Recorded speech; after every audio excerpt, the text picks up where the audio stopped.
FYP Production.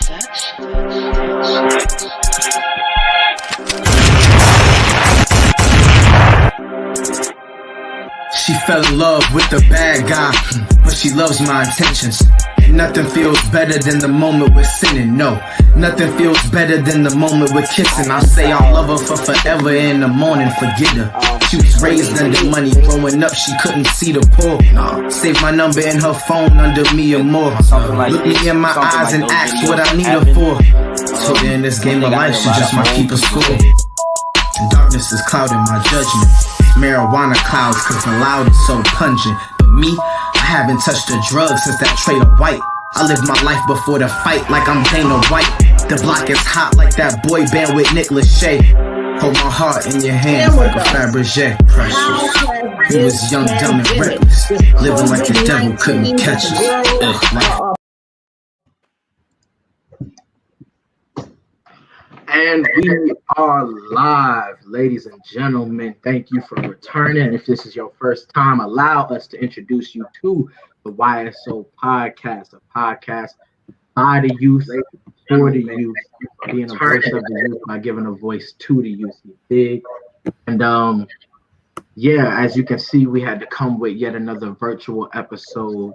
We're not in studio this week due to a myriad of different travels and responsibilities and et cetera, but we still coming to give y'all hard-hitting phenomenal content. You dig? And so without further ado, you know, we're gonna do the rounds, our introductions for anybody who this is their first time viewing us, and then we're gonna dive right into, you know, what we came for. So as you know, I am St. Even, Emmanuel Lyons. Yeah, just let's go in, you know, a circle or whatever. We can go with like a block. But yeah, you already know who it is. It's your boys Drew, also known as Christoph Kevin, Big Bang. That's about it. Andy. Okay, hi everybody. It's Ashton again. She's back. I'm back. And she didn't have Corona, by the way. She didn't have the Rona. She did not have it. I did not have Corona. No. Praise the Lord for that. What's going on, everybody? It's your boy Frodo Baggins back once again. I can get it in. We about to get it in on another episode. You heard. Welcome to the You Speak Out podcast, otherwise known as the YSO podcast. I am your CEO, visionary, Amber Lyons. I'm so glad to be here with you guys tonight, and in the team, and to bring you another episode with our team tonight. So we're gonna kick in. We had a little technical difficulties, so Facebook don't be letting us be great, but we here. So we gonna do what we do. You know, if you know us, then you know our usual start time is 7:30. We is a little bit behind, like my mother said, due to those technical difficulties. But we live, like V Live, you feel me? And we had to come, you know what I mean, with the part 2 of talking goals, because we had so much content last time that we didn't even really finish the rounds and get through everything that we was talking about. But just a recap for anybody who wasn't here and for everybody who was. Last episode 2 weeks ago, we was talking about goals and specifically how each one of us in the YSO podcast traverses achieving our goals, and how a big goal stopper for a lot of us, COVID-19, has affected us moving forward in all of our personal paths. If you were here last episode, then you know that our beloved Ashton was out due to some you know, health complications that are not Corona related, you know what I mean? But we're blessed to have her back and have her input into everything that we was talking about. So real quick, you know, we're gonna dive right in because the first question that I got, you know what I mean, coming off of what we was talking about, is a real good reopener. It's a real good like first question. So it worked out perfectly where we ended last time. And that is, what stage in your personal development would you say you are currently in? You know what I mean? Where do you really feel like you are now when it comes to the person you want to be, when it comes to achieving your goals? If I could put the spectrum up, I feel like if this is my end goal and this is me right now, I feel like I'm somewhere like right before halfway. Like I feel like I'm in that I'm in that portion where like I'm realizing stuff and it's like clicking, and it's like okay, once I take measurements here or like calculations here and take those steps, I'll be in the time in my life where like I'm on stride to being who I want to be.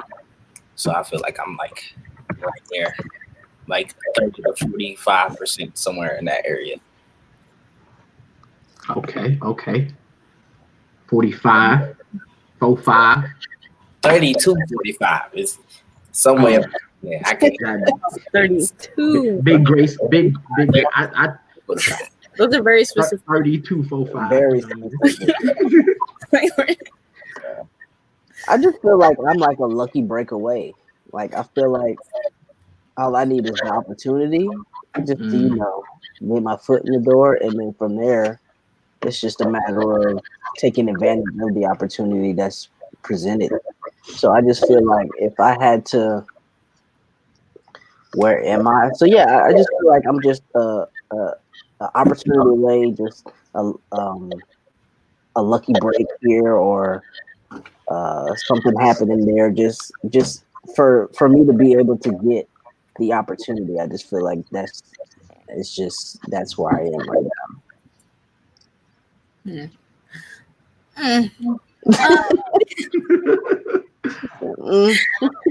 I mean, okay, I guess for me, I have to like break it up into categories because like I'll have like my financial goals, I'll have career goals, I have my like end game that I want to get to spiritually, like with my relationship with God.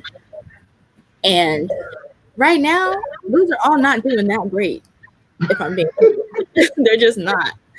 Because I think for me personally, Corona gave me too much time, and I find myself just like filling up my daily space with things that aren't that like valuable. Like I'll try to figure out what I want to do with my career, but I'm like, when can I have a real career? Because when is Corona gonna end? Yeah.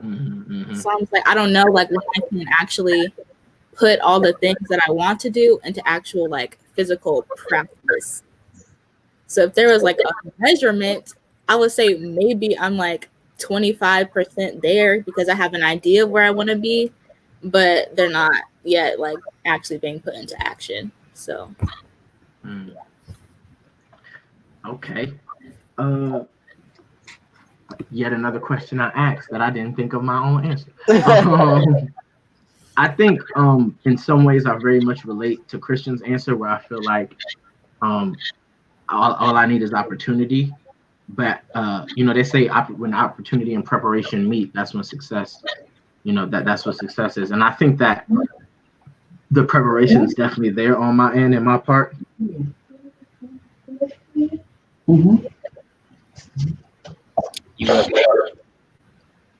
I just got distracted. I have company. Yeah. You got little ones? I'm on grandma duty. I'm multitasking. Oh, it is Sean's birthday. Shout out to Sean. No, it's not them. But It's Diane Zayana here. Oh, I was about to say, there's other children that you care for. Yes, I do have 2 other grandchildren besides Tegan and Tori and Tegan. Forgot about the other 2. But yeah, I definitely feel like the preparation is there, but I also feel like for me, I feel like I'm in 3 different stages in reference to the 3 main careers that I want to have. I feel like with music, I'm very much, it's a matter of me. I haven't put out product in a long time, and so I feel like I'm in the stage of creating and knowing that the next things that I present play an integral role in my progression, and so trying to line them up and have it be in a way so that I move, forward instead of moving laterally. So that's what I feel about music. I'm fairly confident in how I'm growing and progressing in that regard, and that in due time with things that I have in mind, not just the content, but also how I plan to do everything that the fruits of the labor will start to bear. I think with writing, I'm very much in infancy stage. I only have one show under my belt. For a lot of people, they're like, "Oh my God, you've written a whole show." But as a writer, I know that us as writers have tons of a million shows and 30,000 ideas, and I have all of the ideas. I have a note in my phone called "Writing Ideas and Concepts" that is filled to the brim with ideas. I just have to start getting out of my own way and trusting my ability as a writer and just starting to go. Because once I have a concept or an idea, I love it so much that I'm like, this can't suck, which stops me from ever doing it. So I got to just start writing. And then with acting, I feel like acting, I'm kind of like very much where I feel like it's the opportunity, but I also feel like there are things and steps I can take to increase my preparation. But I think that I'm very much like, I think that it's more so being ready when the number gets called and having the opportunity or the chance.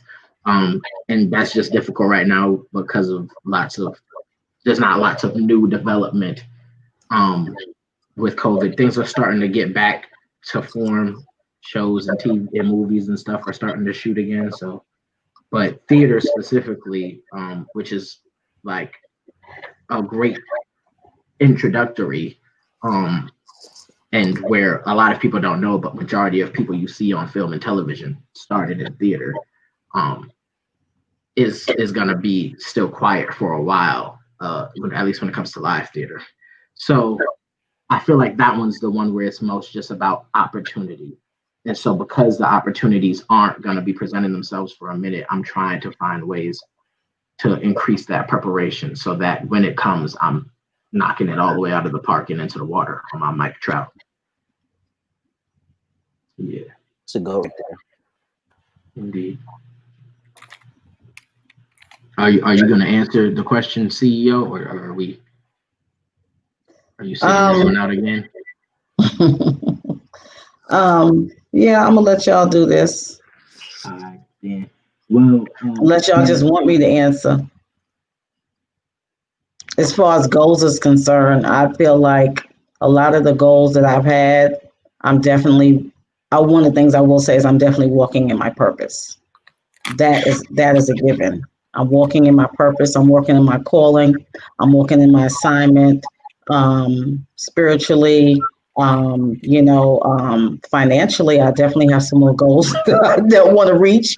And as far as the goal, as far as my organization and the things that we're doing from Pain to Purpose, the Healing Pain Through the Arts, all the stuff where you Speak Out podcast, the Teen Spotlight Awards, all those different things are yet continuing to expand. Global exposure and we're on a global level now with my new affiliation with the World Women Conference and Awards, global organization, and my Atlanta chapter appointment as the domestic violence and youth advocate, and then now the newly added appointment as the leader of the Young Leaders Club for a global organization. That is definitely taken everything that I've been working for years for to a whole nother level. And so for that, I'm grateful. I'm grateful to God. It's a great assignment. It's a large task. I'm trying to, as one of my goals is to bring those with me through those doors. But people have to be ready to go and be willing to go and want to go. And if not, you have to open the door for other people to come in, because this is not just about me. So it's about those that God has called me to help. Okay, you see? Why would you look like that? Say hi. I know, I got invaded. It's okay. This is the way it is sometimes when you're doing things virtually. I'm going to let the team take over for a second. I will be back. Let me take care of them. You guys take it from here. Yeah. As you see, real ethnic, phonics and such. You know what I mean? Real ethnic. Shout out Martin. Shout out Malcolm. So going into the next thing, you know what I mean? last episode we all talked about. I asked you real quick if when you answer this one, if you just want to kind of give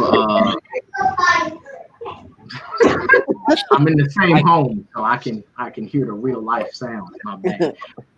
If you just want to give a bit of what exactly your career goals are, because what's up? Because you know you wasn't here to answer that specifically last time, but this next question really honing in on that is what is the most difficult part of what you do, or what you want to do, what your career path and goal and job is. Okay. Well, okay. So basically, I've kind of narrowed down my niche. Like recently, my major was broadcast journalism for college, and that's what I got my bachelor's degree in. And I never wanted to go the basic like local news route because it's boring to me and it's super repetitive. I want to do like Black stories, and I want to do stories on like the underprivileged and people living in poverty and people who have like like really good success stories. So I would love to do something through an actual charity organization so I could focus on people that are actually within the community. So my goal right now is I really want to get in with NAACP, like even something just like super entry level, just so I can like build myself up like in their media department. But I think I guess like the most difficult thing is actually it's a really competitive field, especially in Atlanta. Like everybody wants to be in media, everybody wants to be on TV, like something. So it's just like the initial jump in is the hardest part, but it's like once you're in there and you can keep leveling up. But I think that's the only thing that I'm finding really difficult right now, at least. Makes sense. Makes a lot of sense. Yeah. The question was, what's the hardest part about what you want to do? Mm-hmm. I feel like the hardest part, The most difficult part. I feel like the most difficult part about what I want to do is just doing it, because like in order for me to become what I want to become in the industry, I'm gonna have to make a lot of personal connections. So I'm gonna have to be in the room with a lot of people a lot of times. And mixing and making stuff can get tedious a lot. And very quick. It can get I don't want to say boring, but you can get tired of it. The good thing about it is just you always end up making something else that reignites the passion that you have for it, which is a good thing. But sitting and listening to music for hours is sometimes annoying if the person who's in the booth isn't that good at what they do, and you've been listening to the same 2 bars for the past 30 minutes because they've been sitting there trying to freestyle something that sounds cohesive, but it doesn't. And, stuff like that. And then you got to deal with how the industry works. And just like Ashton said, especially in Atlanta, being the kind of the whole hub for Black culture at the moment. Seems like anything and everything here is just celebrated simply because it's from here. And knowing that the music industry in itself is already kind of like who it doesn't really matter how good you are. And we've seen that time and time again, people with a lot more talent than others end up falling by the wayside simply because of the fact they just wouldn't conform or wouldn't do this or wouldn't whatever. If they can't control you, they really don't want anything to do with you, because it's all about what they want, how they want to you to be seen by people, what they want you to say, stuff like that. And I feel like the most difficult part, besides actually like making the connections, trying to network, trying to get out and like get people to listen to what you're making. I think aside from that, maybe besides like logistics and obstacles that are created, because most of the time it has nothing to do with you as a person. It's just the fact that somebody somewhere is hating and they're like, no, I'm probably going to lose bread because this person is more talented than I am, obviously. And I don't want that to be, I don't want to, nah. And then a lot of times it's not even the artist that feels that way. It's the label, and the labels are in control of the industry at this point, which is why personally, I want to be in control of everything I do. Up until this point, I've done a pretty good job of that. And especially getting into like what I'm doing now, it's going to be a lot harder when I end up getting to a level where I'm working with people who are assigned to a label and they have stuff that they have to worry about. And like, I don't. So like stuff like that. But I think that's pretty much it.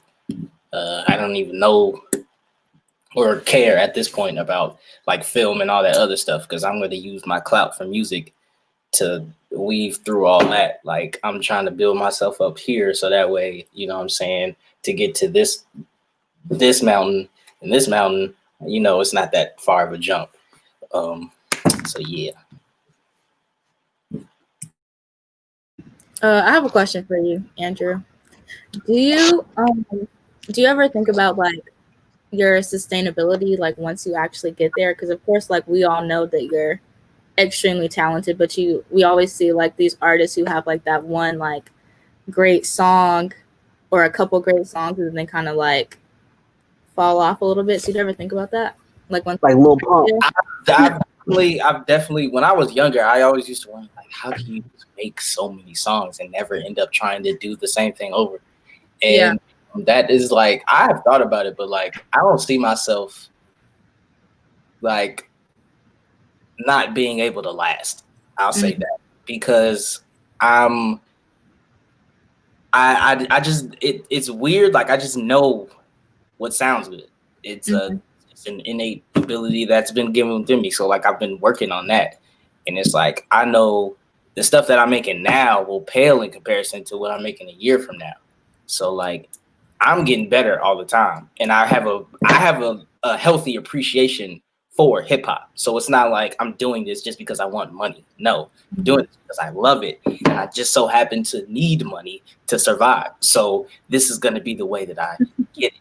But yeah, I feel like both me and Emmanuel, I feel like it's not going to be hard because of the fact that, one, we are two genuinely intelligent people. So, we both have agreed in conversations previously that like, hip hop isn't going to decide when it's done with us. We're going to decide when we're done with it.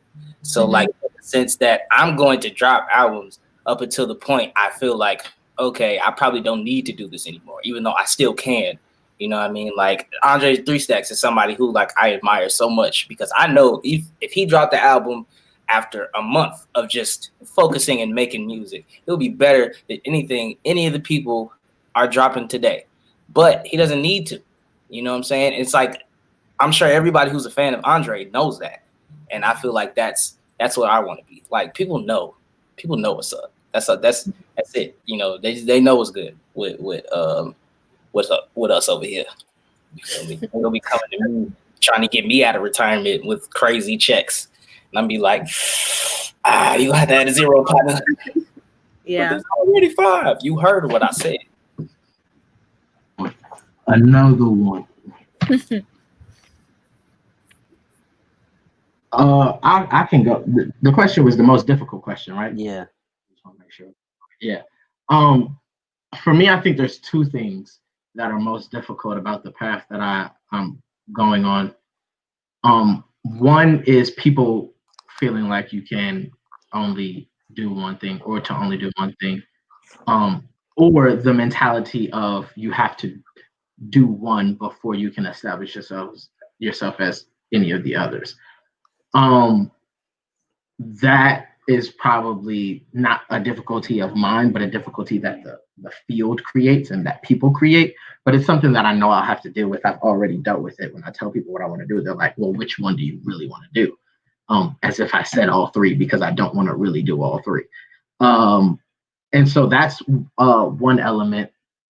But that's like an outside an external element. But I think the most internal difficulty is, for me, getting out of my own way a lot of the time, and trusting myself. But then it's also, specifically of the three, acting is the most difficult. And I'm really good at acting, but it's just the most difficult. As someone who is, in my opinion, beyond my opinion, in the opinion of others, really, great at all three, I can say that acting is the one that takes the most to be great at. And so another difficulty for me is making sure that I'm giving each of them what they deserve and what they need. I never really have been in any season of my life where I felt like I've been feeding all three adequately. And so that's something that I have to work towards, striking a balance in that regard, and being the artist that I know that I am, beyond just whatever the medium that I am being that artist in, like truly being the artist that I know that I am. Yeah, but those are the things that really make it difficult. And I think when it comes to music, not having money, just because with music, it takes so much money to make great music before you can like actually just have the product. It requires so much money, and not having money makes it difficult to have a product that is of quality. And now, because streaming services, and we're in the era of social media, and a lot of people think that a lot of artists now are blowing up after being signed, but it looks like they're not signed yet.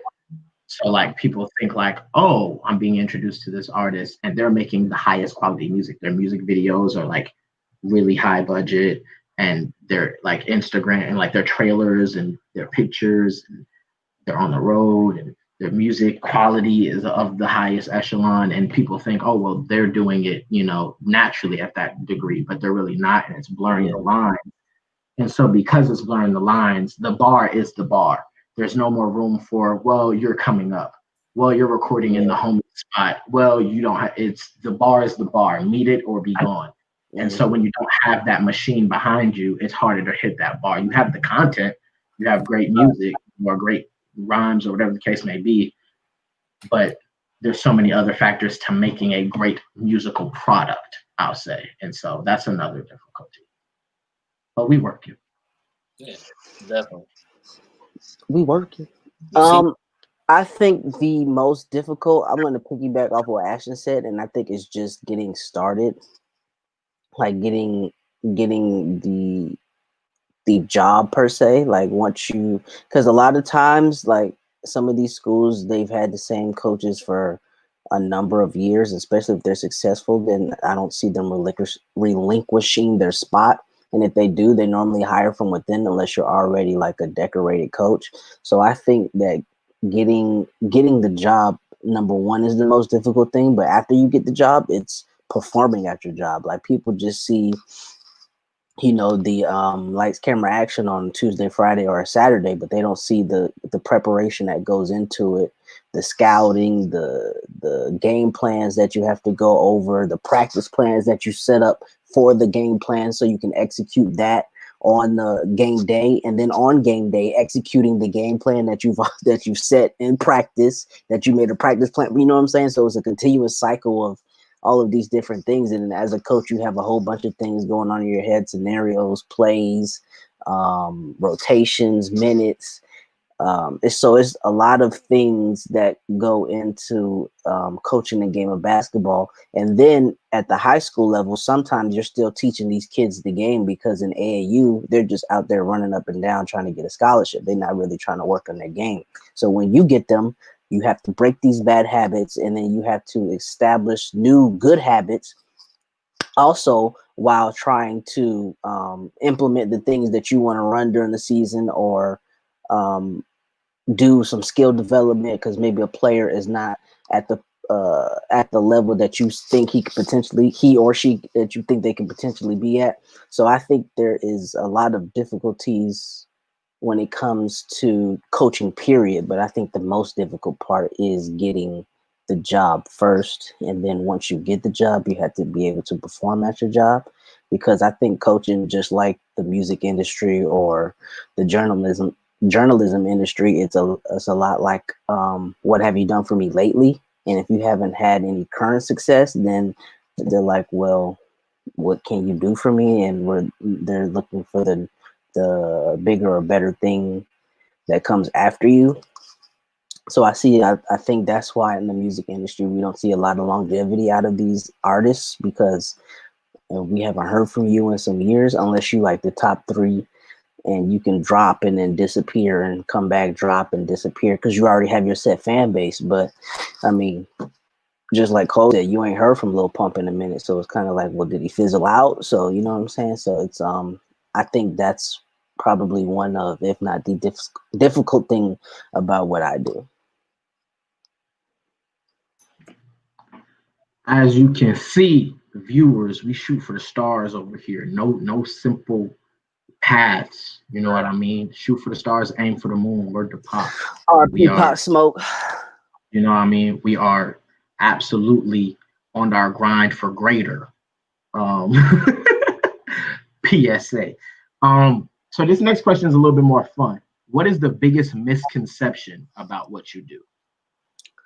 That they cheat on every woman that they're with. Is that a misconception? Hold on, now the record is bad for it. I'm not gonna hold you. The record is bad. The record is bad. I personally, no, I don't. You feel me? So it's like, I know I'm gonna keep it tall. I'm thinking of every rapper who got a girl, and I can't think of one who ain't cheating. They be confirming it. They confirming it all their songs. We don't know if he cheated. Exactly. We don't know, but he done said some illusionary lyrics. That's true. Quavo got the best record right now, but his relationship's still in the honeymoon stage.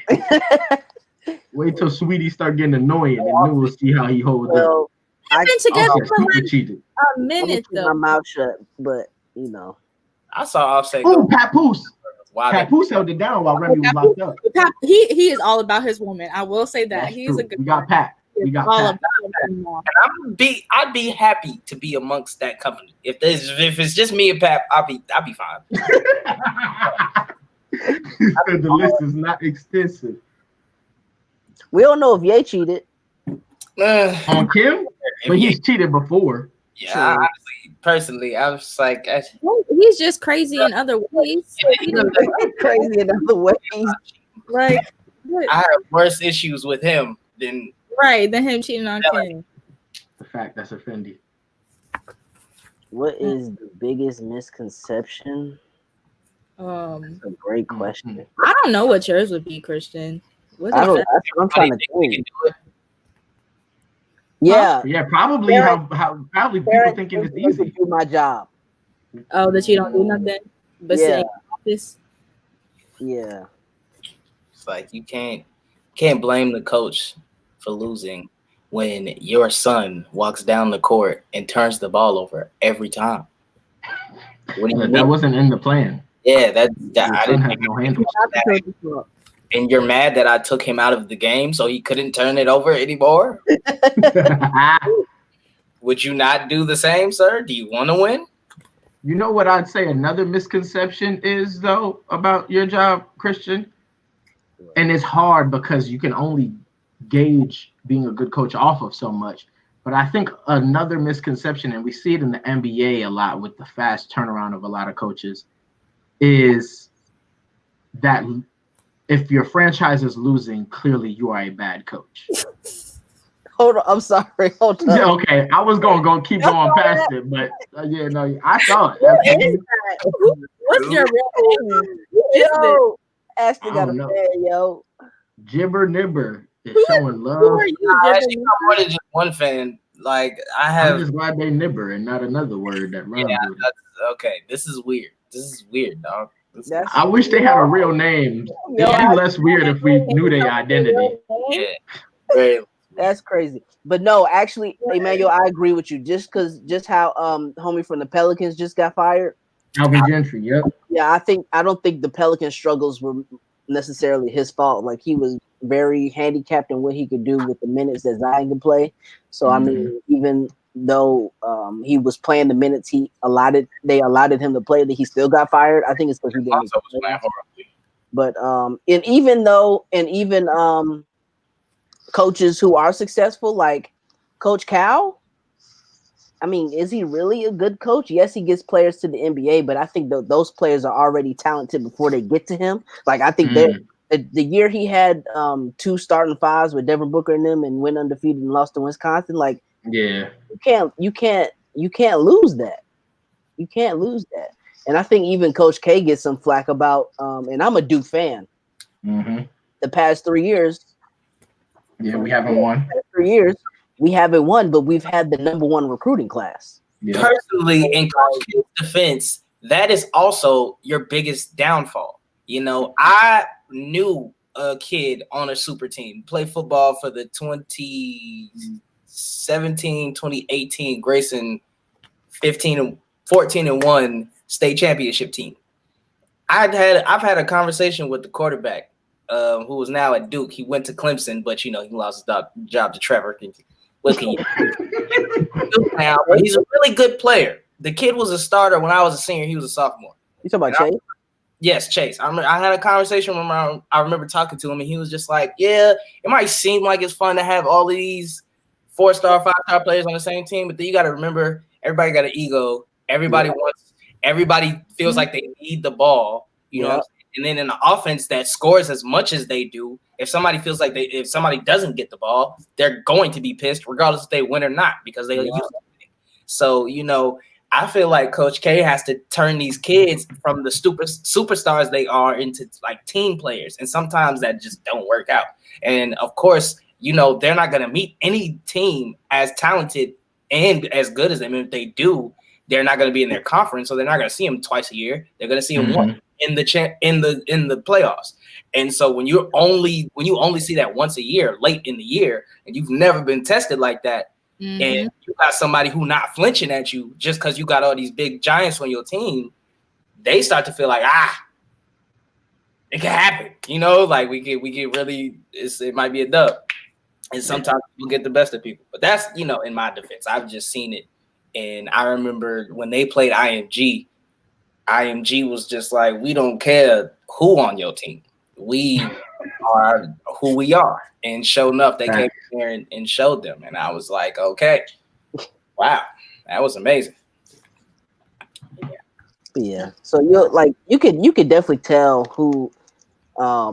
who's a good coach by what they do with what they're given. So like if they're not really recruiting, like at the high school level, I'm talking about, if they're not really recruiting, if they're just coaching the kids that come up through the program and they're actually kind of successful, then you can tell, well, that guy's a good coach.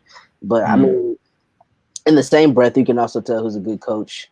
But if they do recruit, you still have to make those kids gel together. And like Andrew was saying, you do have all those egos, whether it's high school or college, because you might get 2 guys that were the man on their specific team, and then they feel like they need 20 plus shots a game, and it's like, nah, bro, you got to share this basketball because it's only 8 minutes a quarter, and they just implemented the shot clock, so they're high school, sessions. But I think I'm not. I think that's the biggest misconception is good coaches and parents thinking that they know more than they do, but they really don't. For sure.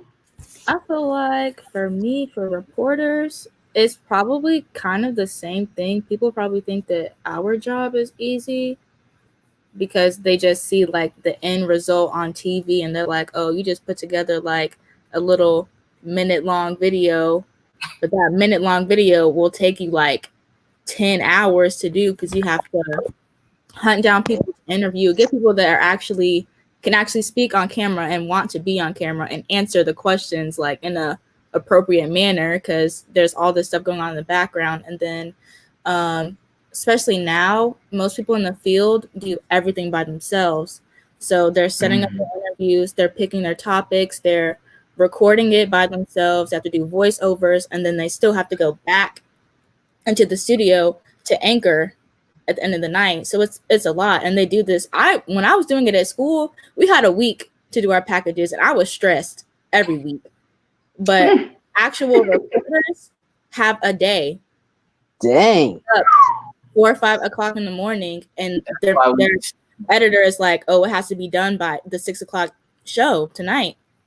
So they have to handle all of this stress. And if somebody says, "Hey, I can't do the interview," they have to keep calling until they find somebody else every single day. So I think that people, they see like, "Oh, you're just reading from a teleprompter on TV and you look good, whatever. This must be so easy," but it's not. It's hard. I was struggling, and I had 7 days. They only get a few hours. So I think that's probably the biggest thing. Now I see why they like random people end up on the news. It's because they're all right, bro. Come on, just do it. Don't get me fired, sir. Right. Word. I'd say my answer is similar with Christian's and Ashton's, in the fact that not even that people think it's easy, but that people think anyone can do them. All three of them, acting, writing, and rapping. With rapping, I'll say, and with making music, I'll say people have more of a reason to, because the field has proven you don't have to be talented to become successful.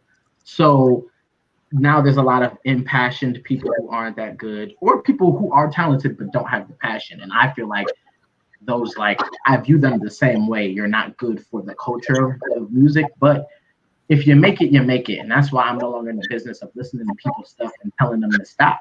You know, I used to be the homie where if you asked me what you think about it and you sucked, I'd be like, bro, this wasn't that good. But now I'll be like, hey, it's a song, because you can still make it. It can blow up. Who knows? Writing that and acting, like, have people that are bad at them who are successful too. I mean, every job has people who are bad at it that get to success.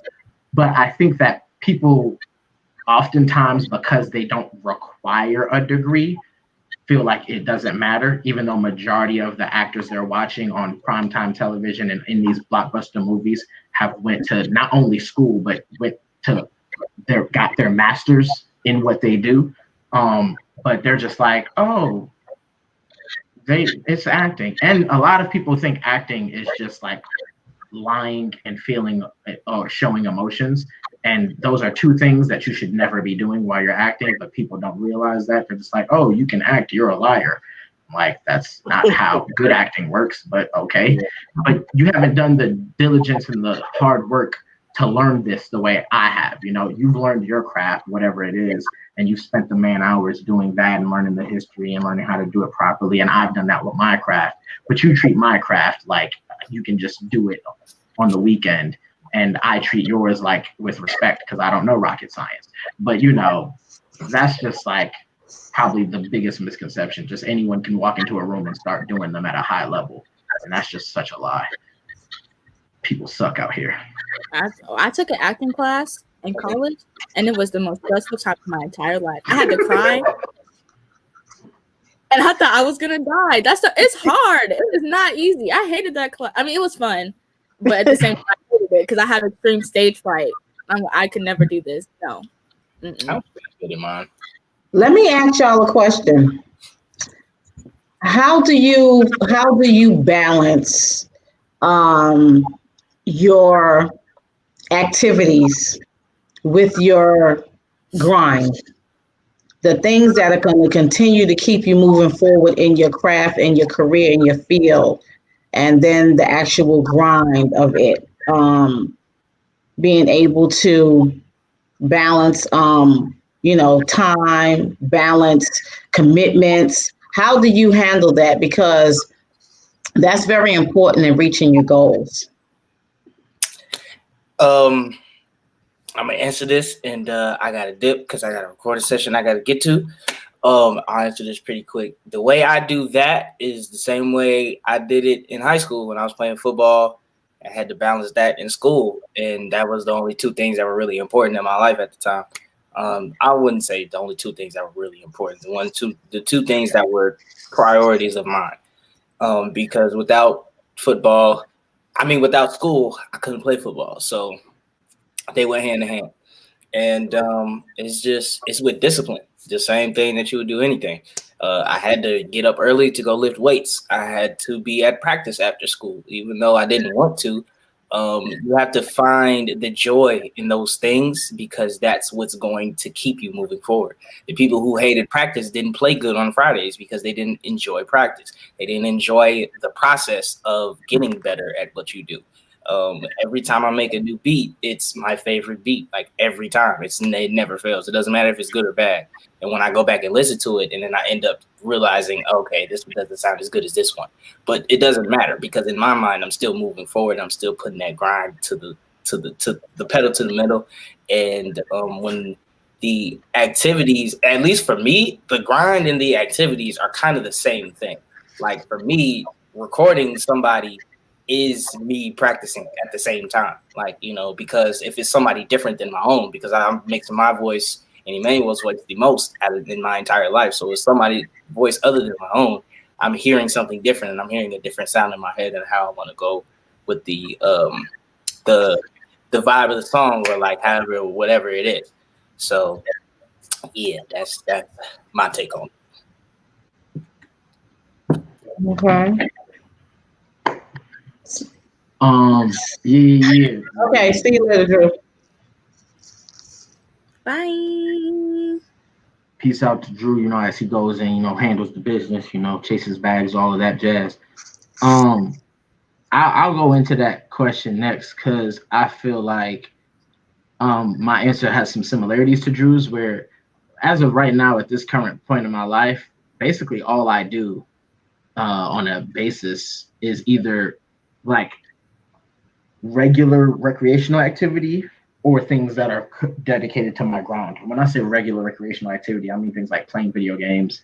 I don't even consider watching movies and television just recreational anymore. I do them for entertainment and for joy, but the way I look at, I mean, if anybody has had a conversation with me about any show or any movie, one, they know that I love movies, I'm a cinephile, and they know that I love shows, but they also know that I'm not just watching them for entertainment. I'm not just looking at it from a base level. I'm looking at it from so many different layers and angles and for so many different things that I consider that like part of doing the work of study, especially when I'm going out of my way to find specific performances. An example is I love so many actors, but actresses, but an example is Jake Gyllenhaal is a really good actor, and one of his best performances is in the movie Nightcrawler.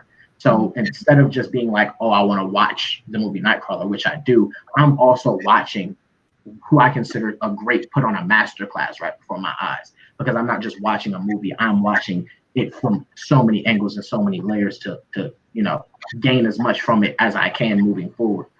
So I mean, really my only recreational activities are like listening to music and playing video games and now watching the playoffs because the NBA is back. Outside of that, I'm either writing music, I am brainstorming, I am thinking of beyond just that, thinking of ideas like, okay, what do I want the cover art to be? Or what do I want that single art to be?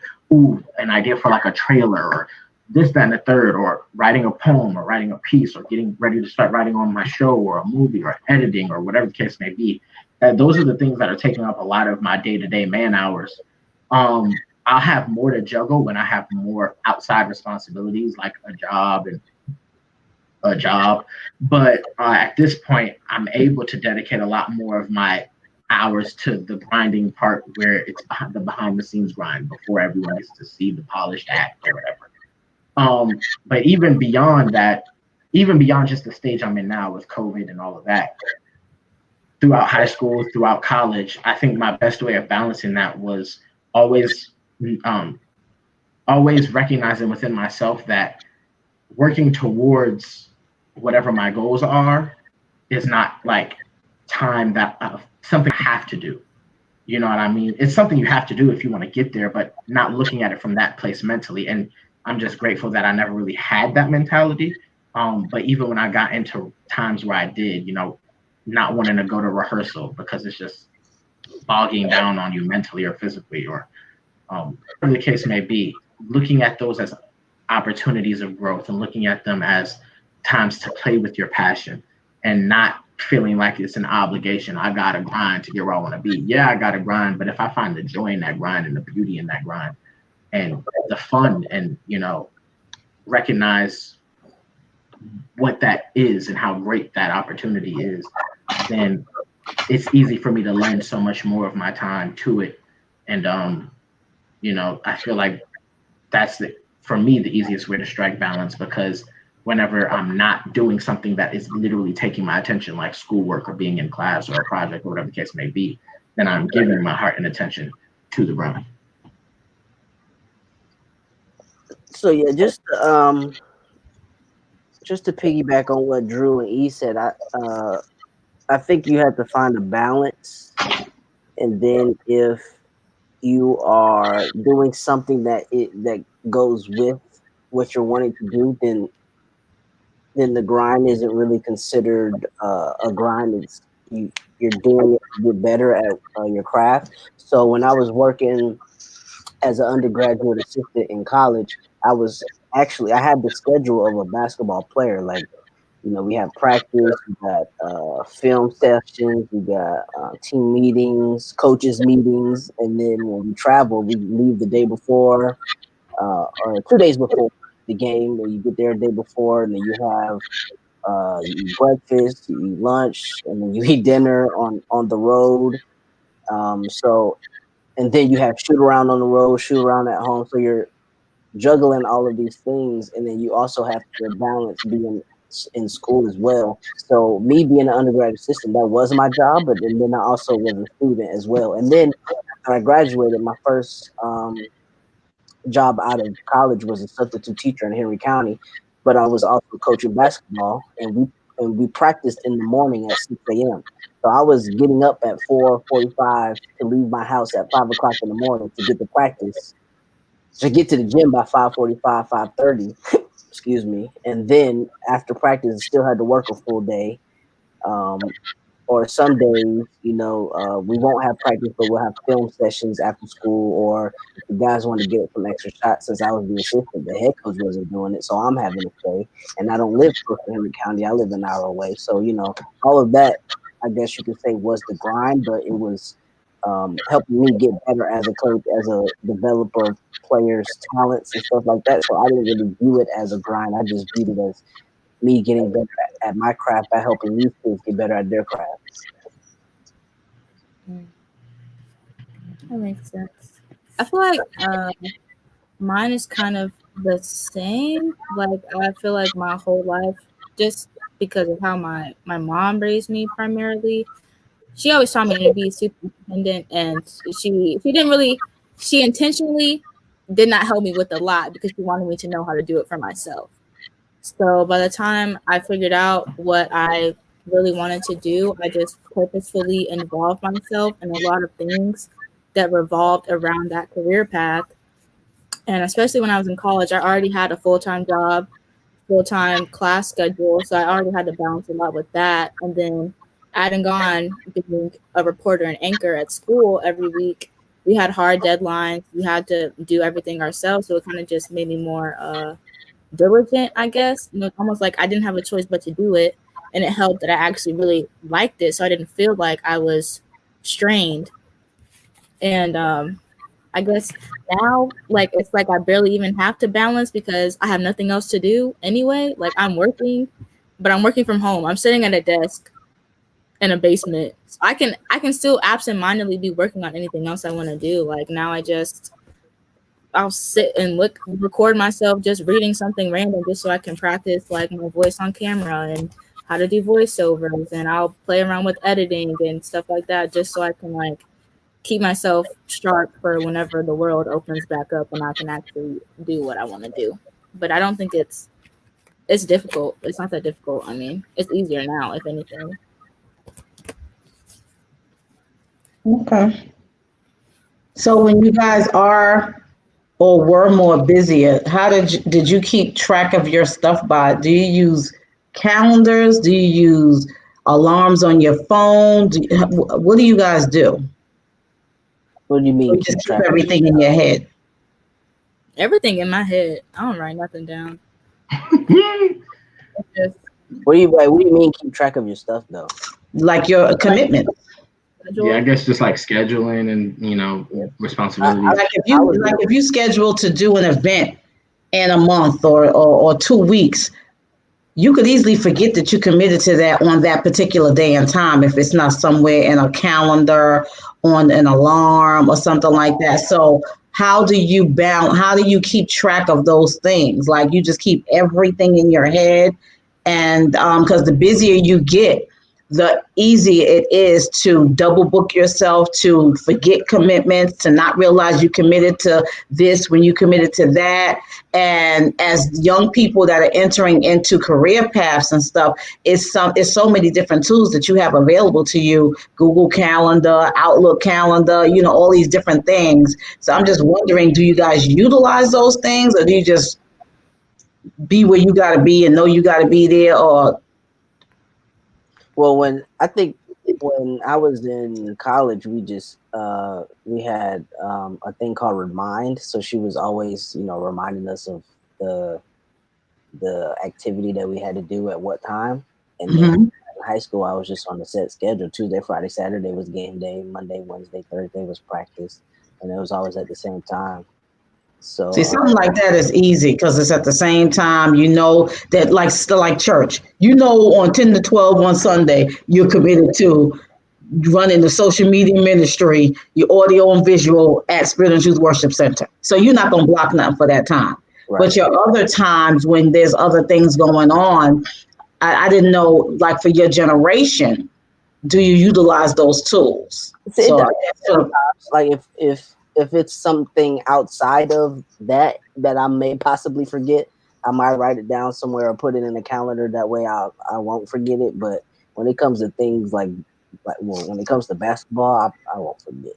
Mm-hmm. Yeah, I was going to say the same. Like, if it's like a one-off thing, like a fitting, and I only have to go to one fitting on a rogue Monday at 3. Then I'll put that like in my phone's calendar, and then I'll just like have it set a reminder for me the day before, and then like an hour before, because sometimes even on the day of I'll forget. Outside of that, if it's anything that I'm doing habitually, I can never forget it. So things like rehearsal. There was one time where, the fall semester of my senior year, so around this time last year, I had rehearsal every day of the week, Monday through Saturday for the musical we were in, and then on Sunday for the improv troupe I was in. So I knew when I had rehearsal, I was there. Outside of that, like time that I was personally dedicating to different things, like, doing research on improv or looking up really good improv, like, bits, or, rehearsing lines or rehearsing dance moves or whatever the case may be. That was all based on me. I would find the time within a day or whatever the case may be to do those things. And so it wasn't really as much a matter of having to schedule it, because it's like, I know at 5 o'clock today, I'm going to go home and practice the dance move or whatever the case may be. And that's really all I do.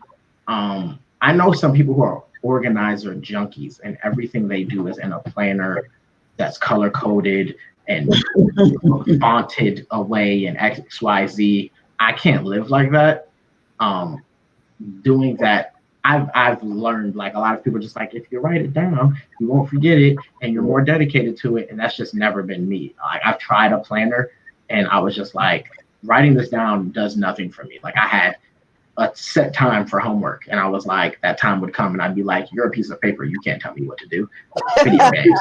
So I just, if it's for the sake of remembering, I'll use my phone's calendar. Outside of that, it's just all. Yeah, your phone's calendar is good. That's kind of what I was trying to find out. Does your generation utilize those type of things? So yeah. Yeah, some people do. I think it's just personal preference. Yeah, more than anything. Yeah, sometimes when you start to get real busy, you're gonna find yourself conflicting. You have to have some kind of way, not things that are regimented, but if you start to incorporate other things, you will start stepping on top of stuff. Yeah, I'm not that busy yet, but I feel like when I get there, not yet. It's coming though. I feel like when you get that busy though, it's also time to outsource that memory. Yeah. Like when you like, at least in my professions, like once I get to that busy, I you an assistant. Like hey, at Me 2 we're on here, track. and at 4 we're there, then at 5:30 we're at this, and it's like, yeah, as long as you keep remembering that, bro, we're Gucci. I'll just get there. I Just don't. paid to remind me of what I gotta do. Oh, Breakfast Club. Then we gotta shoot that, Everybody and needs then we're doing radio. Yeah. Sure, whatever. Just perfect. Yeah, Just tell me where I need to be and I'll show up. Exactly. yeah. Makes sense. Okay. Well, the last question that we had before we was going to slide up out of here is, what is the most rewarding part about what you do? Ooh, I guess the cliche thing would for me to say would be winning, but that's not even it. For me, is to see these kids go on to the next level, whether it be to play basketball or not to play basketball, and get an education for free. To be honest, Mm-hmm. knowing that I had a part to play in that really is the most rewarding part of my job for me. So cute. Shout out to the kids. Fact. We are the world. We are the future. All of that. Ew. What's the most rewarding part, Ashton? Telling somebody else's story, bringing somebody's story to life. What's your? I think personally, it was very different for me because in life in general, I am not that talkative of a person or like that outgoing. So I really appreciated that it kind of forced me to meet new people, and I love just meeting people that I probably would have never crossed paths with at any other point in life, and just like I get to be nosy, and I love that, like just and they feel most of the time they feel super comfortable, so you just find out all these other things that you weren't even really asking questions about, and I love that they always seem to feel like rewarded by getting their emotions out or being able to tell their point of view on different things. I just like meeting new people. That's good. Yeah, Pull you out of your comfort zone. absolutely, all the time. That's good. You know, they say growth is right outside your comfort zone. Mm-hmm. That's a good one. I like that. you know. Now, for me, the most rewarding part is the same. No, it's different for all three. I thought it was the same for at least two of them, but it's different for all three.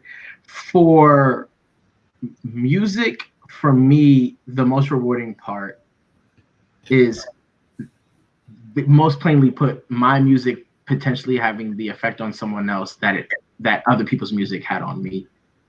I just know how important music's been in my life. It's no hyperbole to say without certain artists and their music that I wouldn't be here. And so not even to have that big of a responsibility in anyone's life, but just for the music to mean anything. I've always said when people ask, what do I want out of people to get on my music? I just want you to feel. Whatever it is. There's some of my favorite artists' music has made me feel every single possible emotion on the spectrum. And that's the beauty in it. So I think that's the most rewarding part from music.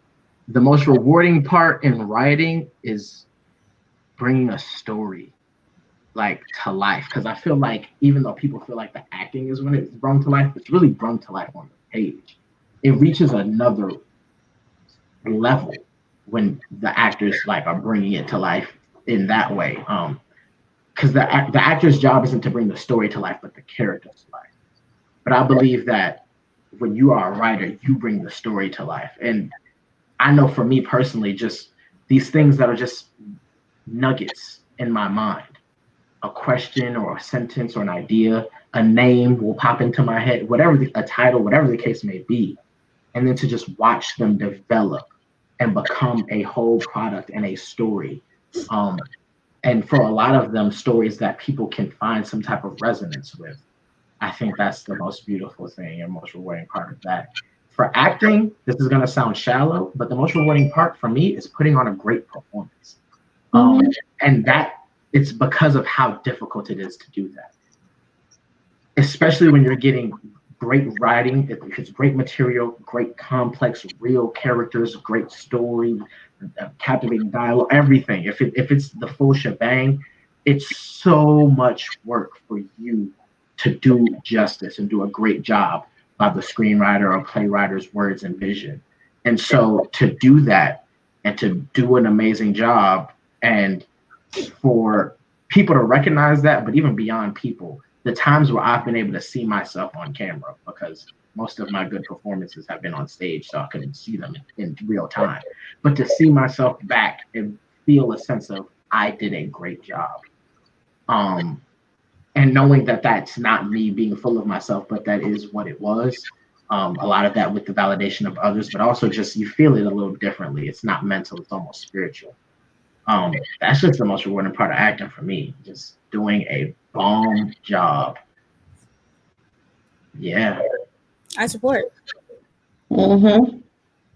Well, for me, one of the most rewarding things is to know that God is using me to be able to be a blessing to others, to empower others, to inspire others, to cause others to be able to want to be motivated to go beyond, to tap into their purpose, to reach higher, to dig deeper. You know, that the work that I do, that is the most rewarding part, to know that when my time is over, my job is done, that I have done what God has called me to do, not just as a mother, as a family woman, as a grandmother, but as a woman who loved people pure from my heart, and who tried to do all that I could to support others, to help bring them to a place of knowing that there is greater,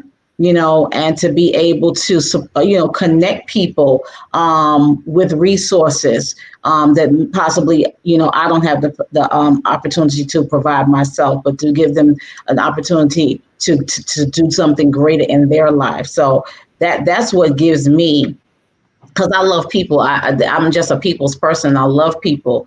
And my goal is to be able to do what God has called me to do.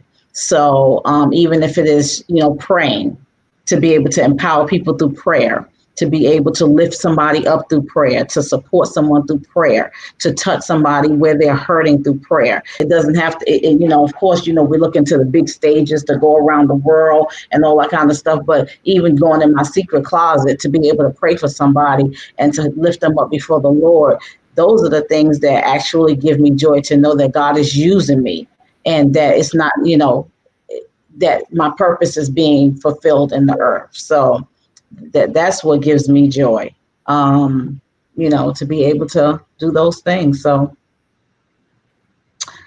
yeah, and to work with you guys, that's part of, you know, all that I do. So, yeah. How beautiful. Gang. How beautiful. So I think this is a great place for us, unless you guys have anything else for us to close out this episode. And oh, you have another question? No, that was the last question. Okay. I thought that's what you had said. So we'll go around. If there's any last words you want to add, like give people something to think about when it comes to goals, and something positive during this time of COVID-19, during this time of pandemic. And we'll take it from here, and we'll close out. And as you do that, give your handles so that people can, you know, reach out to you, follow you. So somebody asked me the other day what I loved about myself, and I told them it's that when I want something, I go get it.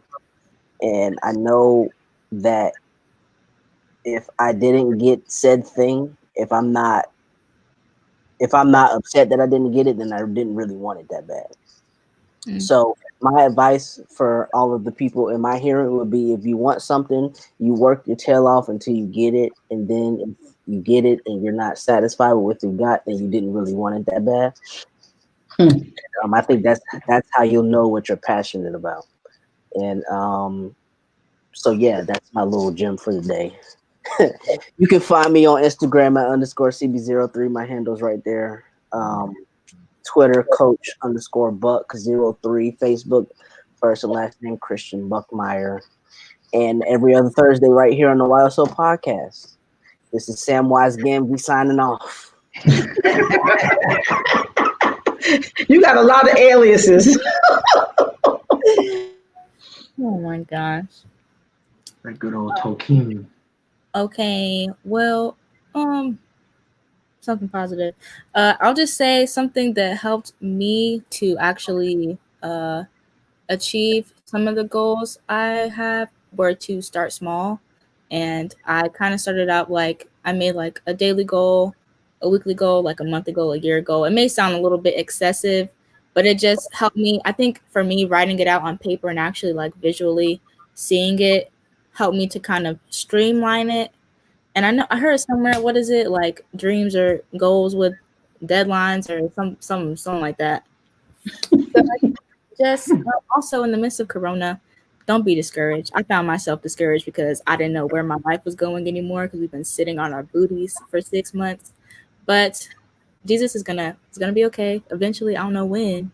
But if you feel like your life is at a halt, like I did for a long time, don't dwell on it. Your goals will be achieved as long as you continue to work for them. But you guys can follow me on Instagram at Ashton Gate with 2 S's and on Twitter at Ash Gets the News. Word.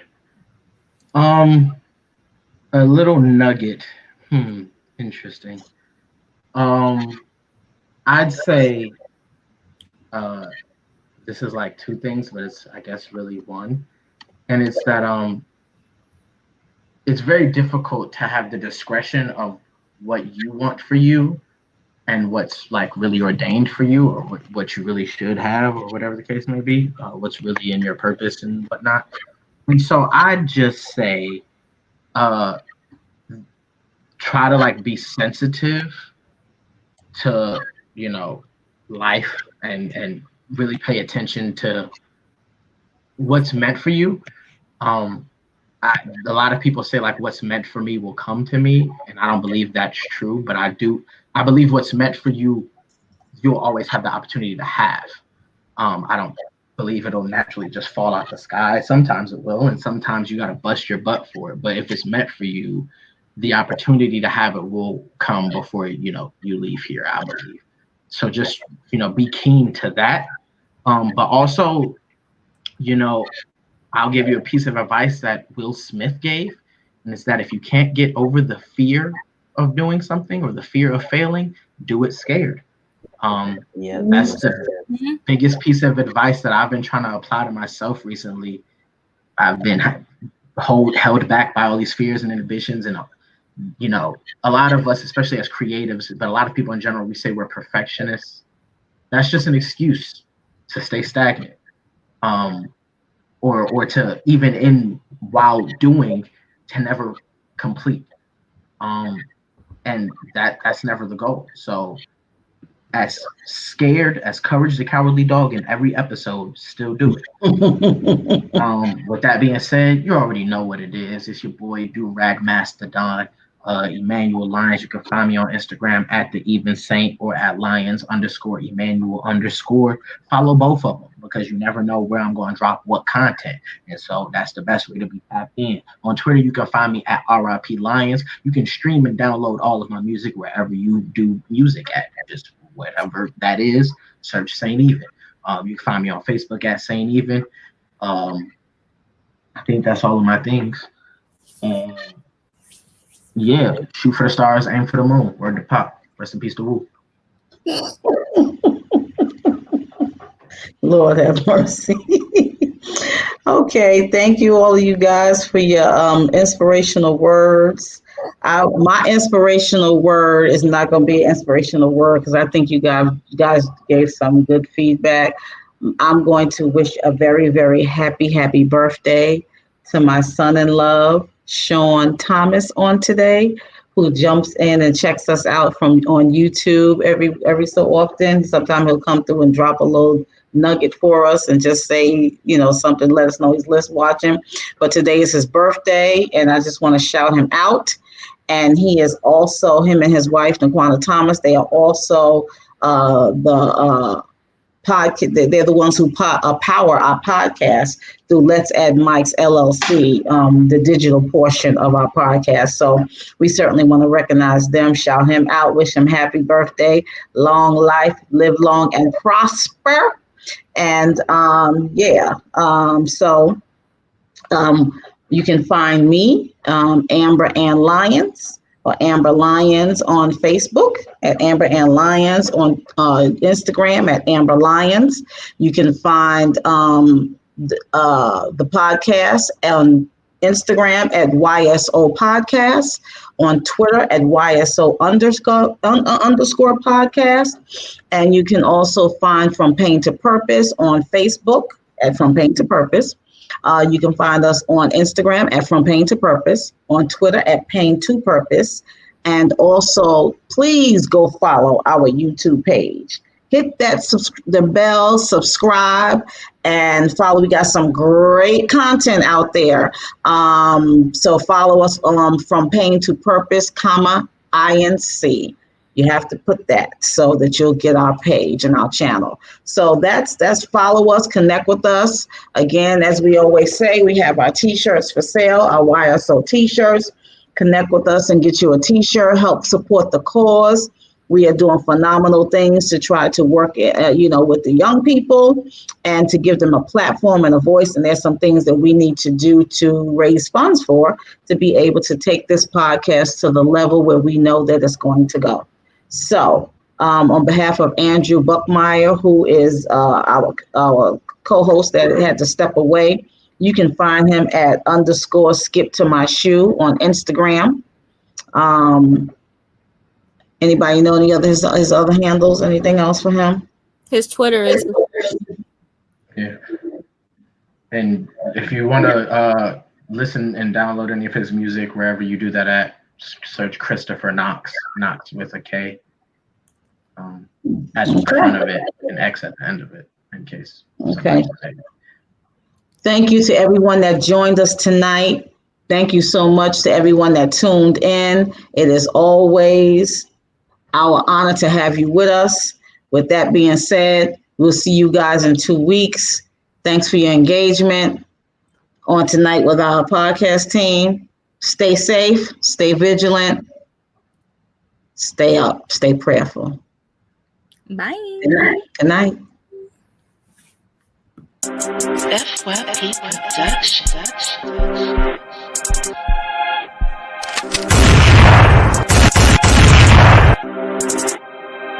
She fell in love with the bad guy, but she loves my intentions. And nothing feels better than the moment we're sinning. No, nothing feels better than the moment we're kissing. I'll say I'll love her for forever, in the morning forget her. She was raised under money, growing up she couldn't see the poor. Save my number in her phone under me or more. Look me in my eyes and ask what I need her for. So in this game of life she just might keep a score. And darkness is clouding my judgment. Marijuana clouds cause the loud is so pungent. But me, I haven't touched a drug since that Trader White. I live my life before the fight like I'm Dana White. The block is hot like that boy band with Nick Lachey. Hold my heart in your hands like a Fabergé. Precious. We was young, dumb, and reckless. Living like the devil couldn't catch us. Life